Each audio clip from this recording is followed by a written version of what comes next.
know that what the Oscars and the Academy is doing, I know that what they're doing with these requirements is killing themselves with these so-called good intentions. This is absolutely ridiculous, absolutely ludicrous.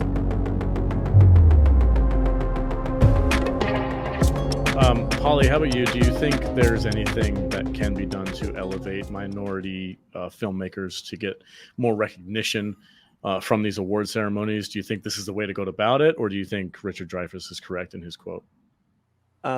There's so many great angles to this whole problem. I for sure agree that this is not the right way to solve the problems as far as perceived problems of Hollywood and its racism towards people who are minorities and their representation on film, in front of the camera, behind the camera. I don't know what the Academy. Well, the Academy has no power, first of all, guys, to greenlight a movie. That's not their job. I mean, if anything, these were, if you're really trying to make an argument, you should be talking to the studios. They have their diversity programs, and a lot of the times it's just and to look good and to say you did, to cross, to check off the box. Now it goes back way further than Oscar So White. Just go and I am talking just as a lover of film, and the U.S. the U.S. Latino experience on film is that we're talking since the beginning of film. There has been a certain stereotype of Latino on film since the beginning. Hollywood and all the studios on a whole they just don't greenlight Latino movies. That's just what it is, for better for worse. They don't owe us anything as far as hey, we're the Latino moviegoer. Here's my money. I want to see myself on film. That's not how the way it works. It's if it's a hit, or if it's you got the right connect, you get that movie greenlit. If you get the right name, if you get the right actor, right star, which is why you've seen many Latino actors or themes or stories that have in the past been portrayed by non-Latino actors. So this has gone for many generations of film, right? From Fairbanks playing Zorro, to Brando playing Zapata, to Pacino playing different Latinos in his films, all the way up until now. Ben Affleck in Argo playing a Mexican American, Jennifer Connelly playing a Latina in Beautiful Mind. Those were real people. Those are real people. Those were historical people. They exist. Mm-hmm. But hey, one part of it says it's Ben Affleck. He wants to do your movie. What are you going to say? Oh no, you're not Latino. I ain't going to do it.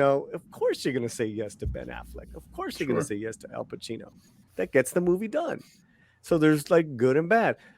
It's gone a lot better in that happens very less, because now there is a real stable of world-class actors and actresses, from your Oscar Isaacs to your Leguizamo, to the females as well coming on up, that they can be part of these films that are big hits. I know that what the Oscars and the Academy is doing, I know that what they're doing with these requirements is killing themselves with these so-called good intentions. This is absolutely ridiculous, absolutely ludicrous. If anything, first of all, none of these studios and most of the films that are released, they're not in contention for Oscars. They could care less about the awards. Mm-hmm. You know what I'm saying? So, it's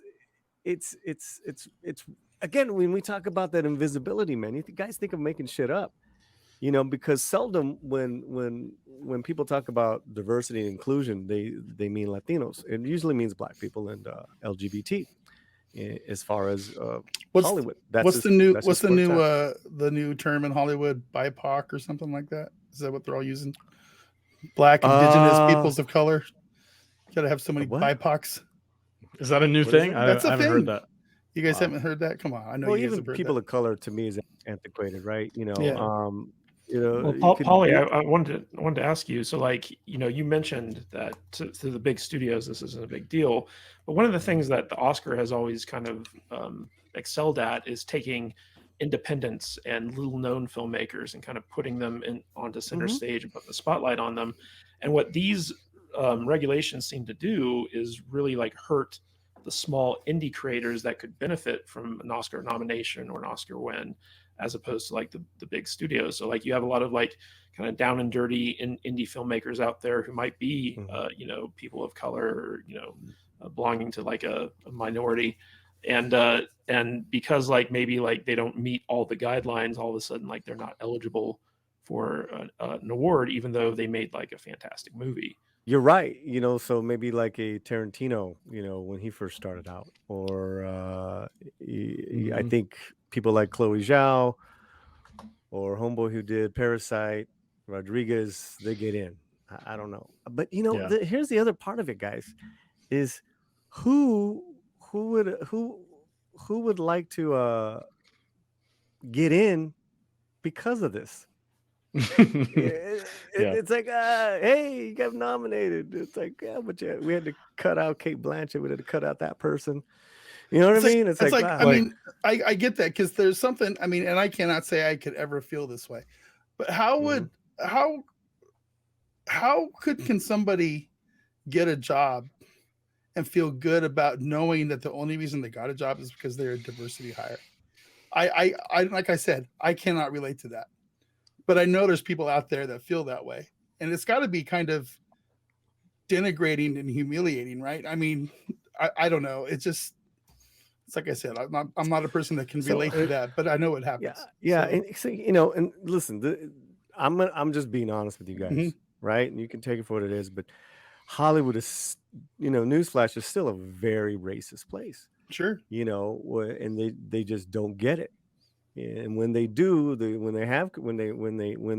they do try to do something that's of a Latino bent, they just fuck it up. It's just horrible, because they didn't bring in a Latino writer or director. You can tell. I could tell. It's like that ear, case in point, Namor. Case in point, National Treasure was a complete wreck. You had them running for a fence. Thank you, Disney. I get to see another Mexican running for a fucking fence. I mean, 2023. Thank you, guys.